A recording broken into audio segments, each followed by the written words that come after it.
If you were to ask me, what's the best recipe I can do with shrimps? This is what I'm gonna do for you. This is my buttered garlic and lemon butter sauce recipe. Imagine your shrimps garlicky and buttery. Tapos ididip po pa sa lemon butter sauce. Ah, sarap. Let's begin.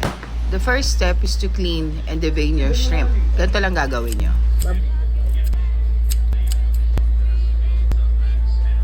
Then, magsasaute tayo ng garlic in oil. Season it with salt and pepper. Once brown, ilagay nyo na yung butter and the shrimp. Saute and season it again with salt and pepper. Take note that this is cooked on a high heat pan para mabilisan lang, hindi ma-overcook yung shrimp. Pag kulang sa lasa, salt and pepper lang yan. Pwede rin patis.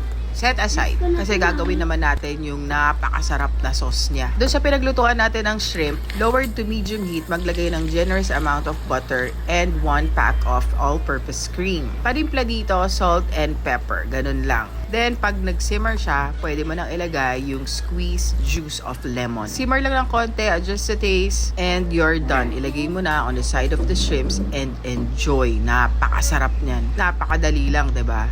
It's the best shrimp ever. Follow me for more. See you.